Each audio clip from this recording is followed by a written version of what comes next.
అంటారు అట్లయితే. అయితే యాదొక డైలాగ్ చెప్పరా రాత్రి మాత్రి. మా దగ్గర బడ్జెట్ లేక మేము జనరల్ అనుకుని స్లీపర్ ఎక్కినాం. కొడుకులు 6 నుంచి 3 ట్రైన్ ఎక్కిరంటే 6 నుంచి ఉరికి వచ్చి ఏడవ బుకింగ్ లో పెట్టించారు అనమాట. లేకపోయినా ఈ రోజు టీషర్ట్ అనుకో టీజీ వస్తే మటుకు యూట్యూబ్ ఛానల్. ఈ రోజు మేమైతే తట్టించుకోవడానికి సిద్ధంగా ఉన్నాం. మాకు తట్టించాలి పనుకోలేదు నాటకర్రాగా లేదు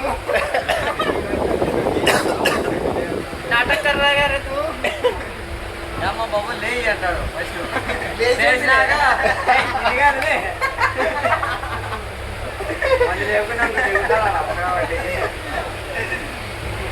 ఏమంటావు అప్పుడు వచ్చి ఏమనేది ఏది దిగకు లేదు అంత గట్టి దూకురా సందలో పక్కన దూరు